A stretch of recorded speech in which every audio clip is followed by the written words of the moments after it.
여러분들 안녕하세요.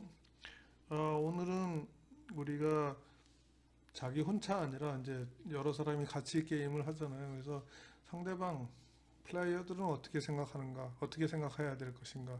그거 이제 요즘에 멀티플레이어 게임이 많아져서 그러니까요. 그리고 또 이제 우리가 게임을 하면서 커뮤니티를 형성하는 경우 있죠. 길드라고 해갖고 이제 뭐 정모로 우리가 오프라인 미팅도 하기도 하는데 그런 것들이 게임에서 어떤 영향을 가지는가 그런 거에 대해서 우리 게임 디자이너로서는 무슨 생각을 해야 되는가에 대해서 얘기를 해보겠습니다. 자, 인간은 사회적 동물이죠. 그래서 어, 컴퓨터 이전에는 솔로 게임이 드물었어요. 그러니까 우리가 컴퓨터로 게임하는 경우에는 이제 솔로로 하는 게임이 많았지만은 옛날에는 전부 다 게임이라고 하면 노는 거라고 하면 서로 같이 노는 거였죠. 혼자 노는 건 없었습니다. 근데 컴퓨터 게임에서 초기에 그 솔로 게임들이 많았던 이유는 그것이 잠깐의 비정상적인 기간이었습니다. 왜냐하면 기술적으로 어려워서 여러 사람이 같이 하는 게임을 못 만드는 거죠. 그래서 지금은 이제 페이스북이라든지 멀티플레이어 게임이라든지 그래서 컴퓨터나 어떤 현대 기술을 통해서 많은 사람들이 서로 만날 수 있게 되었습니다. 그래서 왜 우리는 그러면 게임을 할 때 같이 다른 사람이랑 같이 하는가? 처음에는 이제 경쟁을 위해서 그러죠. 우리 축구도 보면 경쟁하기 위해서 아, 게임을 하잖아요. 그리고 또 협력하기 위해서도 하죠. 그죠? 축구에서 같은 팀들은 협력을 하죠. 그 다음에 이제 또 게임을 만나서 같이 놀기 위해서 하는 거, 그 이유도 있고요. 그다음에 이제 친구를 알아가기 위해서 그럴 수도 있습니다. 그러니까 여기 플라톤이 한 유명한 말인데 1년 동안 대화하는 것보다 1시간 같이 놀아보면 더 많은 걸 알 수 있다 그러는데 실제로 그렇습니다. 우리가 놀면서 굉장히 상대방을 잘 파악할 수 있고 상대방이랑 더 가까워질 수 있습니다. 그리고 또 우리 전체 사회에 대해서도 우리가 다른 사람이랑 어떤 게임을 하면서 여러 가지를 우리가 알 수 있게 되는 것입니다. 이렇게 게임은 여러 가지 이유에서 다른 사람들이랑 게임하는 것이 의미가 있습니다. 자, 인간이 사회적 동물을 하는데 게임에서 그런 것이 나타난 것이 굉장히 유명한 사건이 우리나라에서 있었습니다. 옛날에 이제 리니지란 게임이 굉장히 유명했었는데요.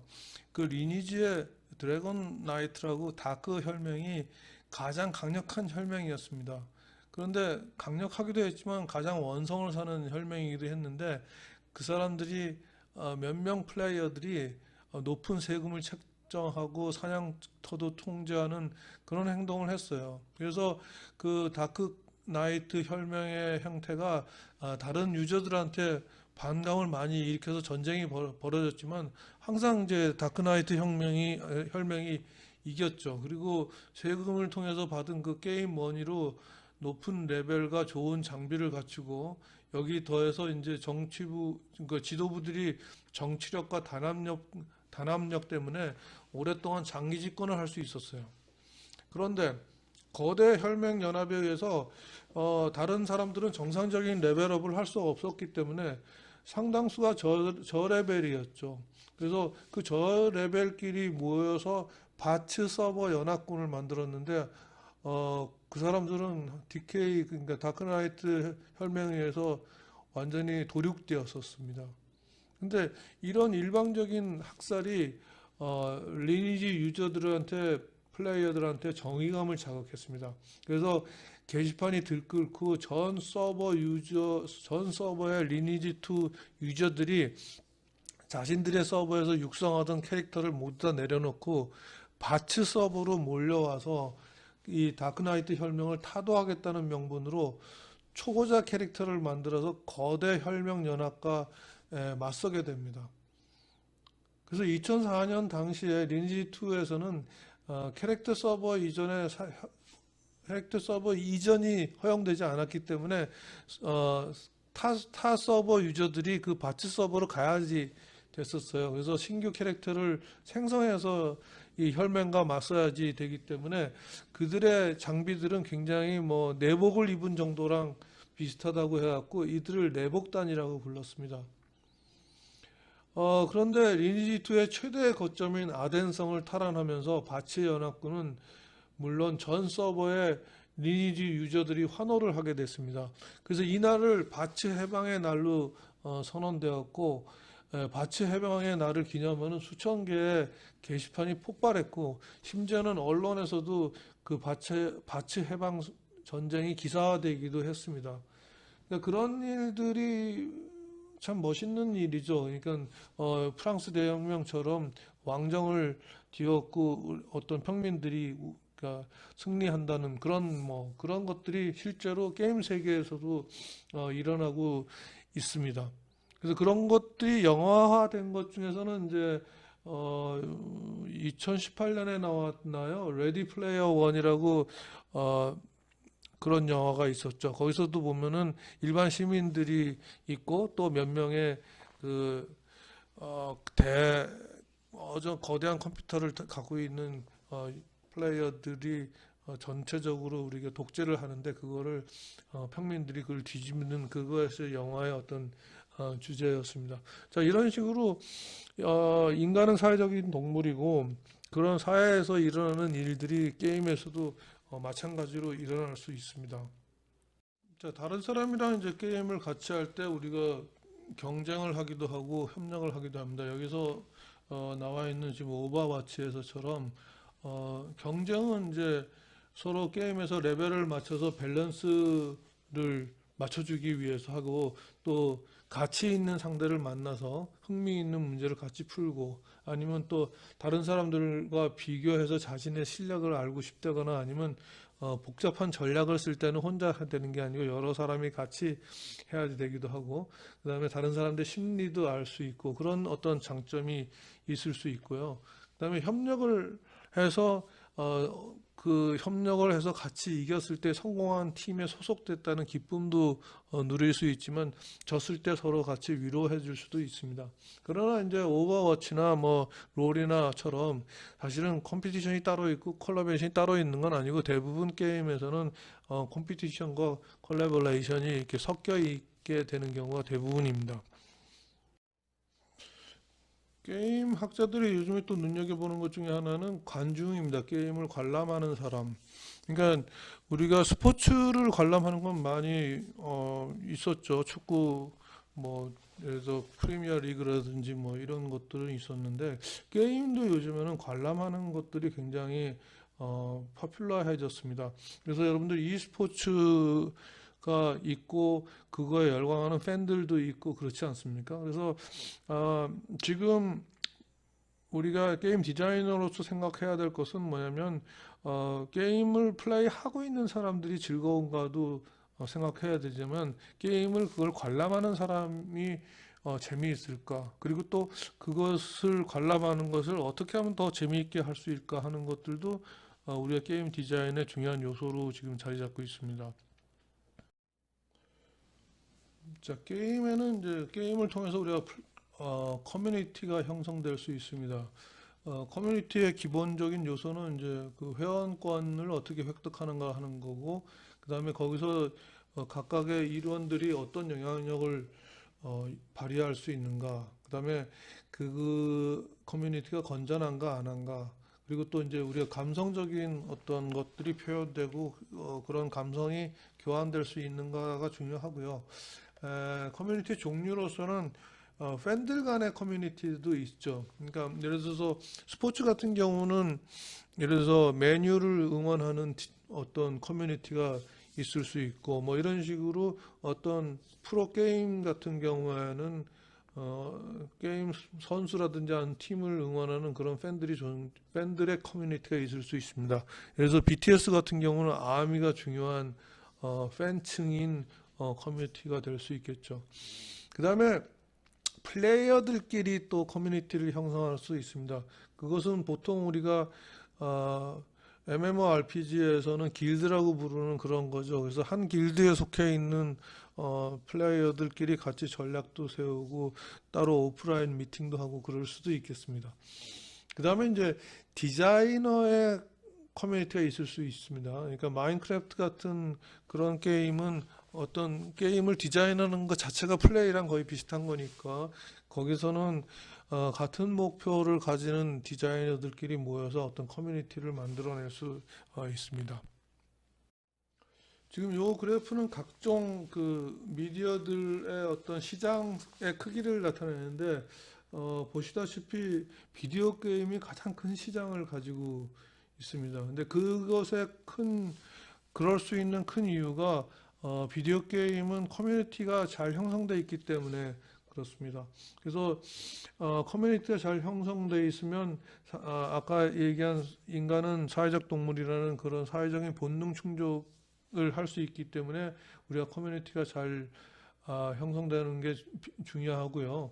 그 다음에 또 커뮤니티가 형성되면은 전염 기간이 길다. 뭐 이 전염이라 그러면 이건 꼭 지금 전염병으로 얘기하는데 그게 아니고 지금 어떤 미디어가 그 인기를 얻어갖고 그것이 퍼지는 그런 기간을 얘기합니다. 그래서 역학적으로는 그것이 숫자가 2배 걸리는 시간 그런 단위로 우리가 나타납니다. 근데 그러니까 우리가 뭐 BTS 같은 경우에는 그 빌보드 차트에서 뭐 몇 명에서 2배로 오를 때 몇 시간 얼마나 뭐 며칠이나 걸렸다 뭐 이런 거가 우리 주로 뉴스가 되고 있는데 그런 걸로 우리가 측정할 수 있습니다.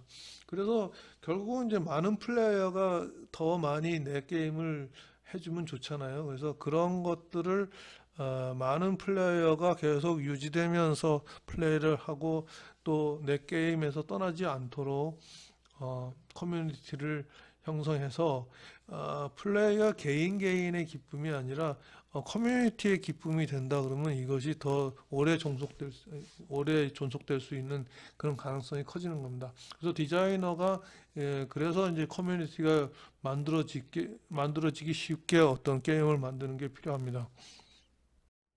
자, 그럼 우리가 게임 디자이너로서 어떻게 하면 강한 커뮤니티를 만들 수 있는가? 뭐 첫 번째는 그러니까 10개의 팁을 좀 드리려고 그러는데 처음으로는 우정을 키울 수 있도록 환경을 조성해야 된다. 그래서 얘기를 할 수 있게 해서 채팅이 가능하게 한다든지 그다음에 얘기거리가 될 만한 친구나 유명인들이 들어오게 한다든지 그다음에 전략에 대해서 우리가 얘기를 서로 같이 할 수 있고 어떤 이벤트를 만들자 뭐 규칙을 변경하자 이런 것들이 얘기거리가 있으면 좋다. 그다음에 두 번째로는 갈등이 있는 것도 어떤 때는 강하게 커뮤니티를 형성할 수 있습니다. 그러니까 다른 길드하고 갈등이 있어서 그것이 이제 더 자기 길드에 더 참여를 잘 할 수 있게 만드는 그런 거가 될 수 있습니다. 그리고 난 다음에 커뮤니티 구조를 다양하게 하라는 거죠. 그래서 친한 사람들끼리 리스트를 만들 수 있거나 아니면 게임 내에서 꼭 사람들이 모일 수 있게 하는 그런 장소를 만들게 하는 것들이 하나의 방법이 될 수 있습니다. 또 하나의 방법은 이제 커뮤니티 자체의 재산을 만들 수 있습니다. 혼자 사기에는 부담이 되는 걸 한꺼번에 같이 사는 거죠. 예를 들자면 어떤 모험 게임에서는 큰 배를 하나 만들면 멀리까지 갈 수 있을 때 그 큰 배는 혼자 하기는 어렵고 여러 사람이 합치면은 그것이 건설될 수 있게 한다든지 그런 것들이 커뮤니티 재산이 될 수 있고요. 또 플레이어가 이제 스스로 이렇게 뭐 자랑할 수 있는 어떤 공간을 만들어 주는 것도 좋습니다. 그래서 아바타를 장식한다거나 아니면 방을 장식해서 어떤 약간 허영심을 자극하는 그런 것들이 하나의 또 커뮤니티를 만드는 방법이고요. 그리고 플레이어의 어떤 레벨을 3개 이상 정도는 하는 게 좋습니다. 그래서 초짜는 이제 상을 받고 뭐 연결이 돼 있다고 느끼게 하고 보통 플레이어들은 또 나름대로 어떤 중간 역할을 하고 또 원러들은 이미 비밀을 다 알고 있으니까는 사실은 어, 게임을 마스터하면 떠나기가 쉽습니다. 그래서 그들을 안 떠나게 하려면 더 어려운 게임 요소를 준다거나 아니면 뭐 특권을 주거나 아니면은 어떤 규칙을 바꿀 수 있게 해주거나 아니면 길드 운영권을 주거나 또 하나 또 중요한 거는 뭐냐면 그 초짜들을 가리킬 수 있는 그런 기회를 주면은 원로들 우리 고인물이라고 그러기도 하는데 그런 사람들이 떠나지 않게 할 수 있습니다. 강한 커뮤니티를 만드는 7번째 방법은 플레이어가 서로 의존하게 하는 것입니다. 그래서 서로 돕는 것을 유도를 해갖고 희생했다는 기쁨을 느끼게 하는 것이 또 하나의 팁이고요. 그 다음에 커뮤니티를 운영을 하는 거죠. 그러니까 디자이너가 그 커뮤니티에 가끔 방문을 해서 그 플레이어들 커뮤니티에 어떤 영향력을 주고 그것이 피드백이 오고 갈 수 있게 하는 것들도 의미가 있습니다. 그리고 또, 뭐, 페이스북 게임에서 많이 사용하는 거는 다른 이들한테 이제 선물을 할 수 있게 한다든지 아니면 워크래프트에서는 길드에서의 의무 사항을 주는 것, 이런 것들도 이제 커뮤니티를 유지하는데 하나의 팁이 될 수 있습니다. 마지막으로는 또 커뮤니티 이벤트를 만드는 게 중요합니다. 그래서 뭐 며칠 날 뭐가 일어난다. 그리고 또 옛날에 어떤 경험들 공유할 수 있는 장소를 만들어 주고, 아까 뭐 바츠 해방의 날처럼 기억할 만한 날짜가 있다든가, 그리고 또 스스로 이제 플레이어들끼리 또 이벤트를 만들 수 있게 하는 것들도 중요한 어떤 팁이 될 수 있습니다. 그래서 게임 내에서 그 우정을 쌓게 하는 게 중요하죠. 그래서 우정을 쌓는 데에서는 이렇게 이제 여러 가지 어떤 방법이 있죠. 그래서 그 우정의 종류라든지 첫인사를 어떻게 하는지, 다른 사람한테 말을 걸 수 있게 할 수 있는지, 아니면 또 우정이 뭐 생겼다가 바로 끝나지 않도록 또 길게 할 수 있는지, 그다음에 어느 정도는 친구라 그럴 수 있고 어떻게 뭐 언제 또 친구가 될 수 있는지, 이런 것들에 대해서 게임 디자인하는 데 있어서 생각해 보는 것이 의미가 있습니다. 커뮤니티에서는 자기의 어떤 아이덴티티를 어떻게 표현하는가가 의미가 있습니다. 그래서 플레이어 개별적으로 사실은 일상에서의 자기의 모습하고 게임 내에서 자기의 모습이 다를 수 있겠죠. 그래서 게임 내에서의 자기의 아이덴티티를 어떻게 표현할 수 있는가 하는 것들에 대해서 디자이너가 신경을 써야지 되고요. 뭐 그런 걸 자꾸 생각해 봐야지 되겠죠. 그래서 그 게임 내에서 그 플레이어가 자기가 그 게임 내의 정체성에 만족하는지 안 하는지, 지금 여기 그림에서는 이 플레이어가 자기 방을 꾸민 형태인데요. 그러니까 이 방을 어떻게 꾸미느냐에 따라서 게임 플레이어의 자기의 아이덴티티가 어떻다는 것을 보여줄 수 있습니다. 고양이를 키우는지 안 키우는지 뭐 이런 것들이 이제 게임의 아이템으로서 의미를 가지게 됩니다. 그래서 자기를 표현하는 방법을 잘 줄 수 있는 것이 게임 디자이너가 해야 될 부분입니다. 그래서 커뮤니티를 다시 한번 돌아보면 커뮤니티의 지금 핵심적인 주제가 무엇인지, 구조가 어떤지, 그 다음에 레벨이 존재하는지, 이벤트가 필요한지, 그 다음에 이제 각 개개인의 플레이어들이 뭐를 원하는지를 가지고 우리가 커뮤니티를 형성하는데 게임 디자이너가 생각을 해봐야 될 것입니다. 지금까지는 게임에서 우리가 그 상대방이 나에게 좋은 영향을 미치는 것에 대해서 얘기하는데, 사실은 게임도 일종의 사회이기 때문에 나한테 나쁜 영향을 주는 것도 있죠. 그래서 영어로는 이제 그걸 그리핑이라고 그러고, 한국에서는 팀킬이라든지 아니면 트롤링이라는 말을 써서 온라인에서 고의적으로나 악의적으로 다른 플레이어에게 불이익을 가하는 것을 얘기합니다. 요 만화에서 보듯이 뭐 이렇게 승패에 집착하지 마세요. 뭐 게임은 이기려고 하는 게 아니라 상대방 빡치게 하려고 합니다. 이런 사람들이 있습니다. 그래서 상대방을 빡치게 하는 어떤 방법은 굉장히 여러 가지가 있습니다.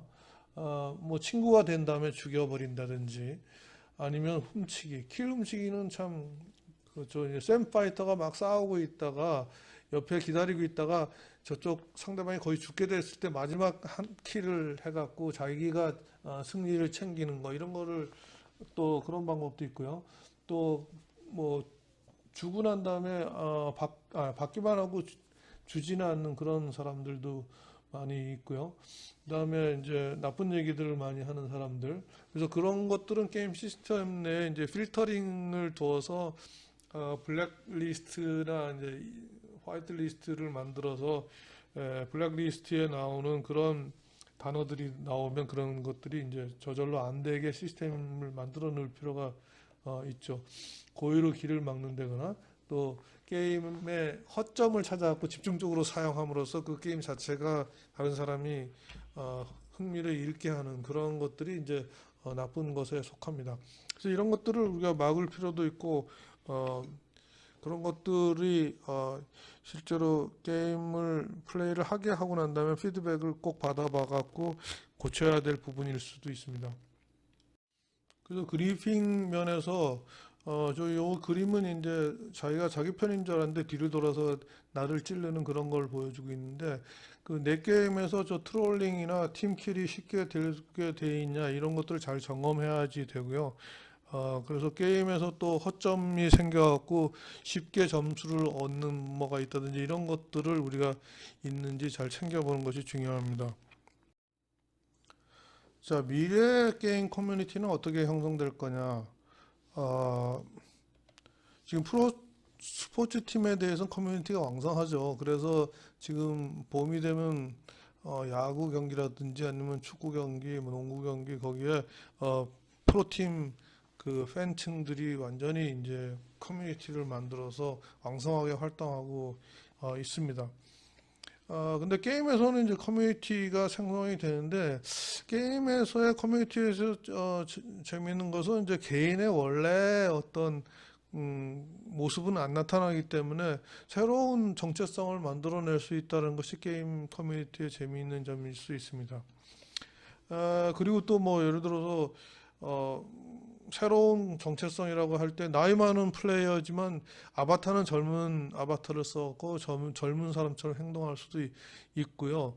그 다음에 온라인 왕릉이랄까요? 아니면 박물관에 계속 기억될 수도 있을 겁니다. 오래되는 게임이라면 옛날에 플레이어 중에 이 사람이 유명했다 뭐 이런 것들이 되고 그래서 이것이 이제 앞으로 굉장히 오랫동안 종속되는 게임일 때는 인간 문화의 어떤 항구적인 요소가 될 수도 있고 또 할아버지가 할아버지의 어떤 능력을 손자에게 물려줄 수도 있는 그런 커뮤니티가 형성될지도 모르겠습니다.